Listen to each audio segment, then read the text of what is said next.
Heavenly Father, we're so grateful that you gave our 45th and now our 47th president a millimeter miracle. So we would sing with new meaning, my country, 'tis of thee. Sweet land of liberty, of thee I sing. Land where my fathers died, land of the pilgrim's pride, from every mountainside. Let freedom ring, and because America is called to be a great nation, we believe that you will make this come true. So let freedom ring.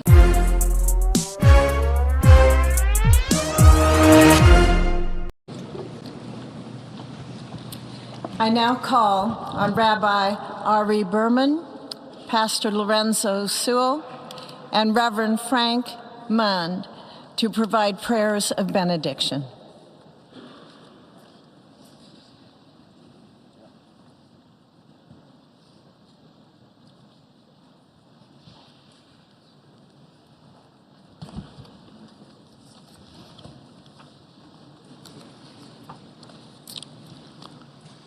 Let us pray.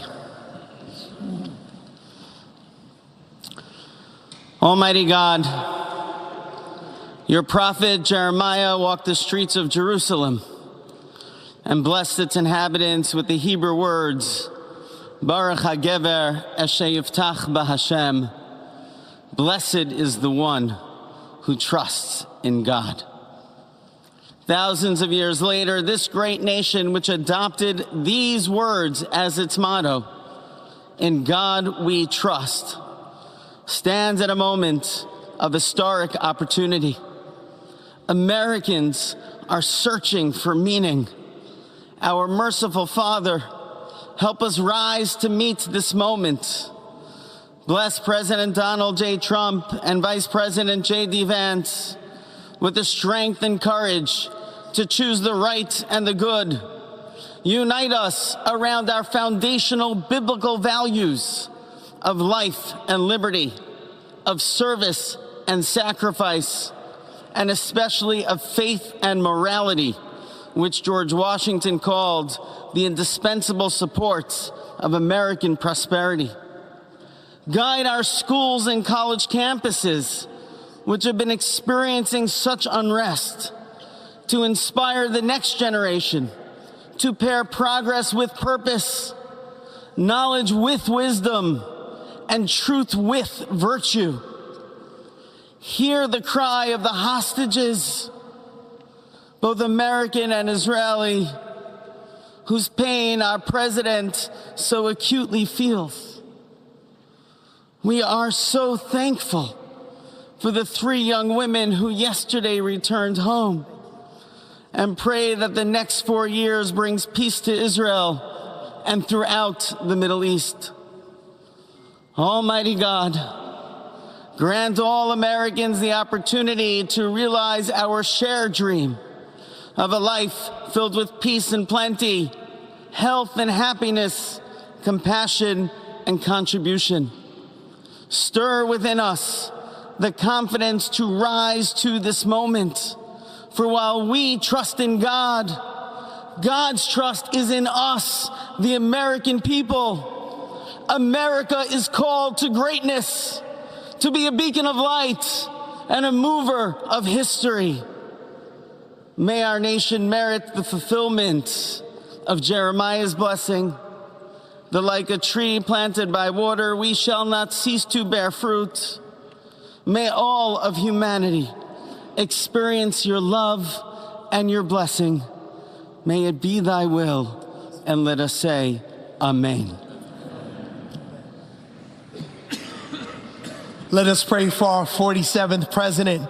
Heavenly Father, we're so grateful that you gave our 45th and now our 47th president a millimeter miracle. We are grateful that you are the one that have called him for such a time as this, that America would begin to dream again. We pray that we would fulfill the true meaning of our creed, that we hold these truths to be self-evident, that all men are created equal. We pray that you use our president that we will live in a nation where we will not be judged by the color of our skin, but by the content of our character. Heavenly Father, in the name of Jesus, we are so grateful today that you will use our 47th president so we would sing with new meaning, my country, 'tis of thee. Sweet land of liberty, of thee I sing. Land where my fathers died, land of the pilgrim's pride, from every mountainside. Let freedom ring, and because America is called to be a great nation, we believe that you will make this come true. So let freedom ring. From the prodigious hilltops of New Hampshire, let freedom ring. From the mighty mountains of New York, let freedom ring. From the heightening Alleghenies of Pennsylvania, let freedom ring. From the snow-capped Rockies of Colorado, let freedom ring. From the curvaceous hilltops of California, but God, we're asking you not only that, let freedom ring from Stone Mountain, Georgia. Let freedom ring from Lookout Mountain of Tennessee. Let freedom ring from every hill and every molehill in Mississippi, from every state, every city, every village, and every hamlet.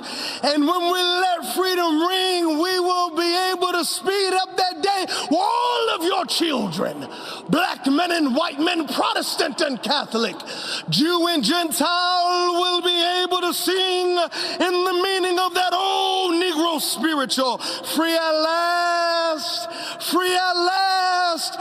Thank you, God Almighty. We are free at last. If you believe where the Spirit of the Lord is, there is liberty. Come on, put your hands together and give your great God great glory.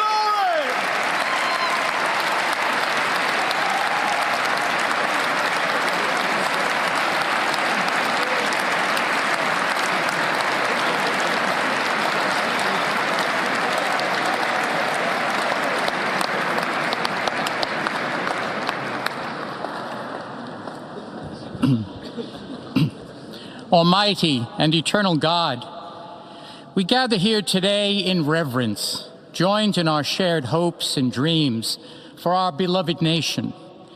In this sacred moment of the inauguration of President Donald J. Trump and Vice President J.D. Vance, we turn our hearts to you, seeking your divine assistance and abundant blessings upon this pivotal moment in history.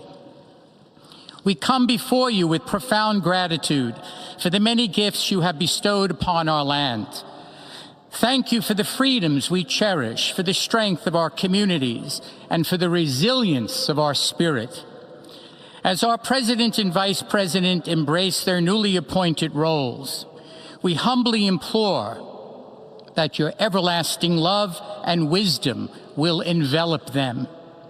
Grant them the clarity of mind to navigate the challenges that lie ahead, and the compassion to serve all citizens with fairness and integrity. May their hearts be filled with a giving spirit and sincere understanding for those whom they represent. May they be beacons of hope in times of uncertainty and prophetic voices in defending the dignity of all created life. We pray for a spirit of collaboration to flourish in our government and across our nation, fostering an environment where dialogue and heartfelt listening will prevail over division or discord. May each decision made by our President and Vice President reflect the values of justice and peace. As we embark on this new chapter, we also seek your comfort, O God, for those who feel lost or disheartened. In this time of transition, may your light shine upon them, reaffirming their belief in a brighter tomorrow. May we all strive to lift one another, supporting our fellow citizens with kindness and empathy, recognizing that together we can overcome any adversity. Grant us the strength to endure, the courage to face our fears, and the clarity to see the light that remains, even when clouds of uncertainty may gather. Inspire our new leaders to be champions for the vulnerable and advocates for those whose voices are often silenced. May they pursue policies that promote the well-being of all, seeking to build bridges that will foster unity and belonging. As we stand witness to this inauguration, we hold fast to our faith in the goodness of each of us and the possibility of change. We trust that with your guidance, O God, our nation can move forward to a future filled with promise, prosperity, and understanding. And finally, we lift our hearts in gratitude for the beloved parents of President Trump. Without Mary and Fred Trump, this day would never be the miracle that has just begun. From their place in heaven, may they shield their son from all harm by their loving protection, and give him the strength to guide our nation along the path that will make America great again. Let us go forth now with these words of President Trump's emblazoned on our hearts. As long as we have pride in our beliefs, courage in our convictions, and faith in our God, then we will not fail. We stand tall, we stand proud, because we are Americans, and Americans kneel to God, and to God alone. Amen. Ladies and gentlemen, please remain standing for our national anthem.